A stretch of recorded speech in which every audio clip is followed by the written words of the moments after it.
नमस्कार, HPC विशेष में आपका स्वागत है। मैं हूं अनुपमा मिश्रा। विशेष में आज की शुरुआत हम बूंदी से करेंगे, जहां प्राचीन इतिहास दम तोड़ता दिखाई दे रहा है। वहीं टोंक में लाड कंवर महिलाओं के जीवन की तस्वीर बदल रही है, तो भवानी मंडी में मूक बधिरों को शिक्षा ग्रहण करने में परेशानी का सामना करना पड़ रहा है।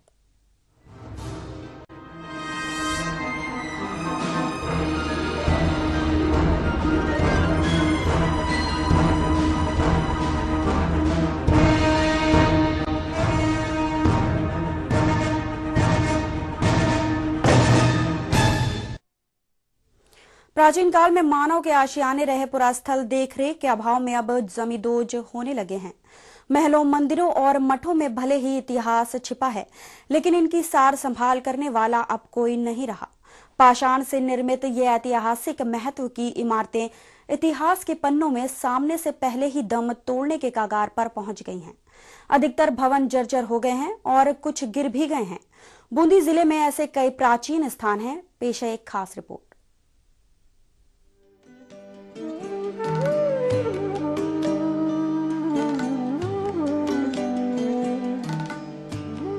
बूंदी जिले के रियासतकालीन राजधानी गेंडोली अब धीरे धीरे अपना इतिहास खोती जा रही है। गेंडोली को बूंदी जिले के रियासत काल में हीरे जवाहरातों की नगरी के नाम से भी जाना जाता था। यहाँ कई कुंड, तालाब और बावड़ियों का भी निर्माण करवाया गया था, लेकिन अब इनमें से बहुत सी बावड़ियां और कुंड लुप्त हो गए हैं और जो बचे हुए हैं वो भी सार संभाल के अभाव में घिर रहे हैं। रंग में भंग की कहावत भी गेंडोली कस्बे से जुड़ी हुई है, जो कि मैथिली शरण गुप्त द्वारा लिखी गई कहानी थी। दरअसल हाड़ा वंश की राजकुमारी की शादी में किसी बात पर कहा सुनी पर वर वधू दोनों पक्षों में लड़ाई छिड़ गई थी, जिसके कारण यहाँ पर खून की नदियां बह गई थी और वर पक्ष का जो दुल्हा था उसकी युद्ध के दौरान मौत हो गई और जो दुल्हन थी उसने अपने को सती कर दिया।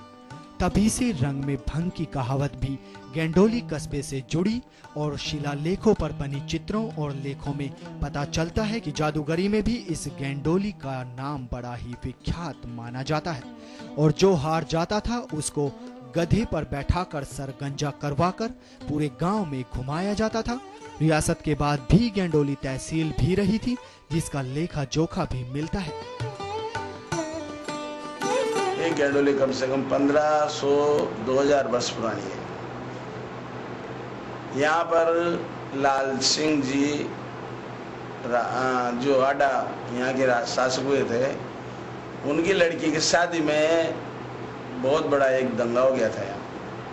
तो दोनों पक्ष, वर वधू के पक्ष कट करके यही मर गए थे, जो आज भी वो सतियों के रूप में पूजा रहे हैं। यहाँ वर रंग में भंग नाम से एक तरह से मतलब घटनाक्रम हुआ था।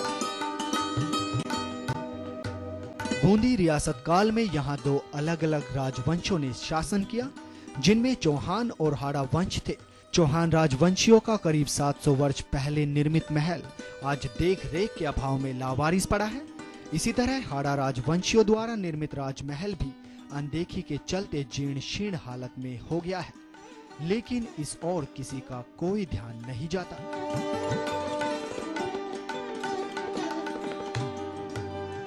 वहीं लालचियों में धारणा बनी हुई है कि प्राचीन महलों और मंदिरों में धन छिपा होता है।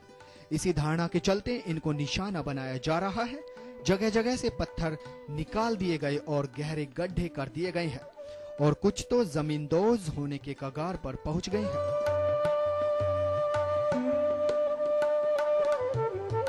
प्राचीन काल से ही जब चौहानों का राज था, जब से बसंत कुंड, बावड़ियां, जैन मंदिर, चौहानों के महल, पुरानी तहसील भवन, नीलकंठ महादेव, चांचोड़ा महादेव, सनेश्वर देव, नवग्रह वगैरह और बहुत सारे कुंड, बावड़ियां, छतरियां बहुत है। मंदिर तो बहुत पुराने समय से चल रहे हैं। ये जब से रंग भंग हुआ ना, रंग में भंग, जब से फिर ये एक रात में सारी गेंडोली उजड़ गई। इन प्राचीन इमारतों को देखकर तो लगता है कि इनका इतिहास लुप्त होने के कगार पर है। वहीं प्रशासन ने भी इस ओर कोई ध्यान नहीं दिया है, लेकिन अब देखना ये होगा कि आखिर इनकी सुध कौन लेगा।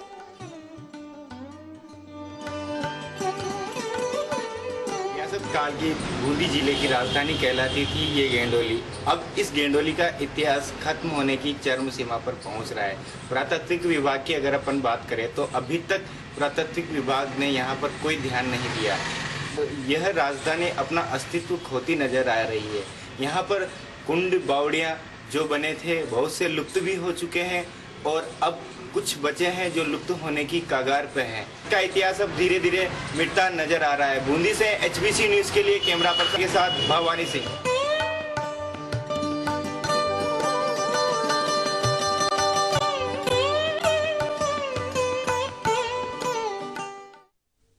फिलहाल वक्त है एक ब्रेक का, बने रहिए हमारे साथ।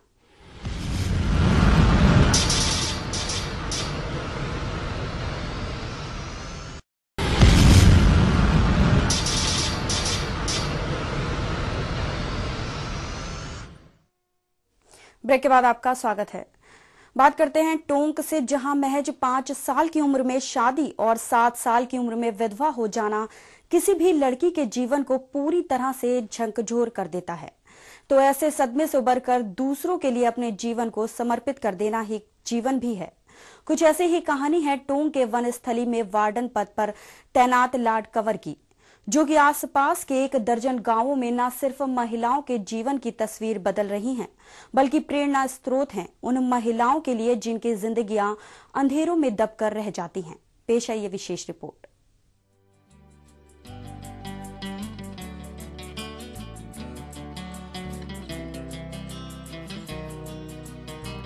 ये है लाड कंवर, जो चरखे पर सूत के धागों का निर्माण के साथ खादी मिशन, महात्मा गांधी और हीरालाल शास्त्री के सपनों को साकार कर रही हैं। आज वनस्थली के आसपास के गांवों के लिए ये जाना पहचाना नाम है। चरखे के साथ आधुनिक मशीनों पर खादी के बने वस्त्रों का निर्माण करती गांव की इन महिलाओं की आंखों में खुशी की ये चमक खादी के वस्त्रों के निर्माण से प्रति माह होने वाली 3 से 4 हजार रुपए की आमदनी से है। और इसके लिए इन्हें सहारा है अपनी लाड जीजाबाई का, जिनका जीवन भले ही संघर्ष का दूसरा नाम हो, पर उन विषम परिस्थितियों में लाड के जीवन को नई राह दिखाई, दूसरों के लिए कुछ कर गुजरने की। और आज खादी के साथ नमदे के उत्पादन बनाती लगभग 300 महिलाएं अपने परिवारों को पाल रही हैं। अब इन महिलाओं को छोटे छोटे खर्चों के लिए अब किसी पर निर्भर नहीं रहना पड़ता। कैसे आया परिवर्तन और क्या सोचती हैं अपनी तकदीर बदलती महिलाएं, आइए सुनाते हैं।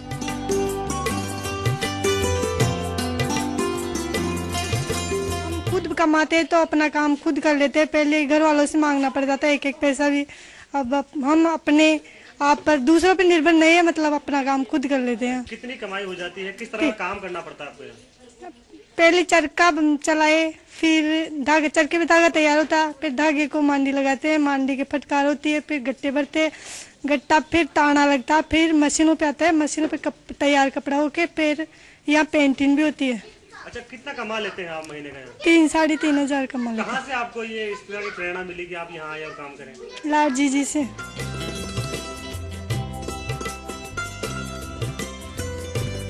हम पहले घर पे कुछ भी नहीं करते थे, बैठे रहते थे, ऐसे फालतू ही घर का काम करते थे, बैठे रहते थे। फिर जीजी ने यहाँ पे भाई साहब को भेज के गांव में प्रचार किया, प्रचार करके हम यहाँ तक पहुँचे।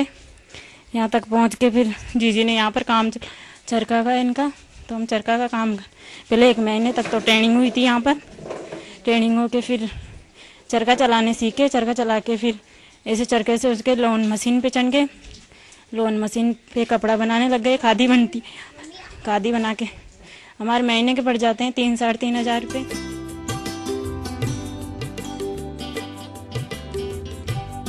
सबसे अच्छी बात मुझे लगती है उनकी सकारात्मक सोच।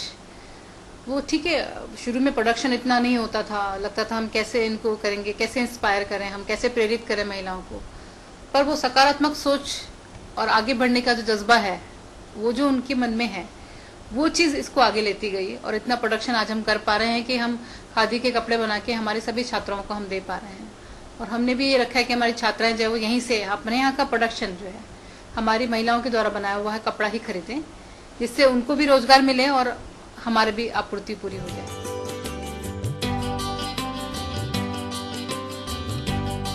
लाड कंवर के जीवन का सफर कठिनाइयों के उस दौर से गुजरा जिसमें हिम्मत और कुछ कर गुजरने की दृढ़ इच्छा शक्ति के बिना जीवन को आगे बढ़ा पाना ही मुनासिब नहीं था। लेकिन लाड कंवर की आंखों में था एक ऐसा सपना जिसमें दूसरों के लिए कुछ करने का नाम ही जीवन था। महज 5 साल की उम्र में बाल विवाह के बाद लाड कंवर को 7 साल की उम्र में विधवा होना पड़ा। ऐसे में जीवन के सामने गहरे काले बादलों का साया था, लेकिन मुसीबतों से लड़ते लाड कंवर अपनी इस कसम के साथ आगे बढ़ती रही। वनस्थली में वार्डन बनने पर उसके सपनों को मानो पंख लगे और आज अनौपचारिक शिक्षा केंद्र के साथ उसका महिलाओं को आर्थिक रूप से सशक्त बनाने का सफर भी जारी है। कैसे रहा लाड कंवर का सफर, आइए सुनाते हैं उन्हीं की जुबान से।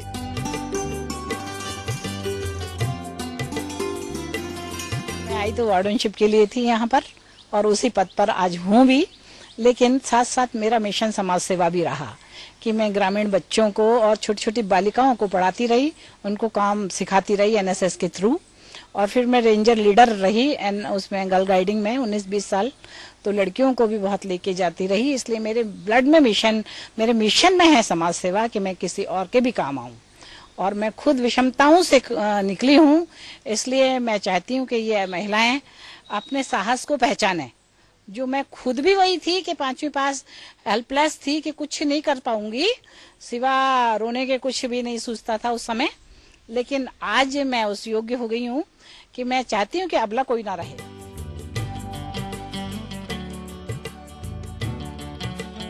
जीवन को अपने लिए नहीं जीकर मानव कल्याण को समर्पित कर देना ही जीवन है, और इस बात को वनस्थली की लाड कंवर ने भली भांति साकार किया है।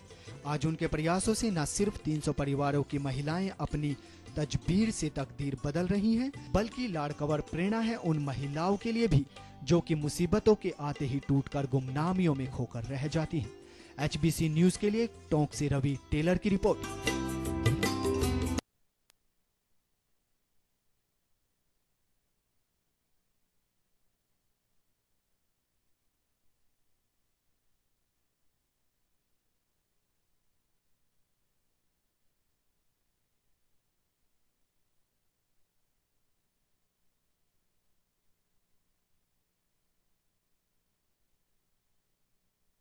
जगह की खबर सिर्फ एचबीसी न्यूज पर।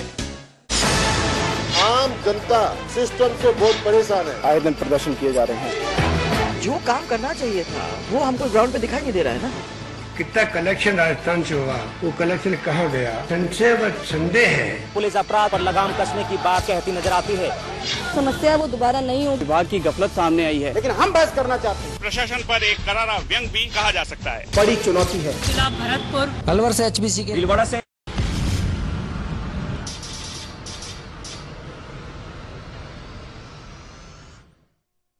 ब्रेक के बाद आपका स्वागत है और अब हम बात करेंगे भवानी मंडी की, जहां कुदरत की नाइंसाफी का दंश झेल रहे यहां के करीब 2 दर्जन मूक बधिरों को शिक्षा ग्रहण करने की राह में भी अब परेशानी का ही सामना करना पड़ेगा।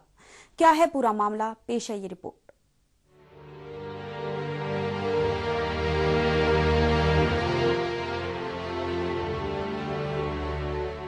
भवानी मंडी में करीब 4 साल से एक निजी संस्था द्वारा स्वयं के खर्चे से चलाई जा रही मूक बधिरों की पाठशाला हाल ही बंद कर दी गई है, जिसके चलते अब मूक बधिर छात्र जाएं तो आखिर कहां जाएं। कुदरत ने इन छात्रों पर पहले ही कहर बरपाया है और अब इनकी पढ़ाई में भी समस्या पैदा हो गई है। वहीं छात्र पढ़ना तो चाहते हैं, लेकिन ऐसी स्थिति में अब भला ये छात्र क्या करें।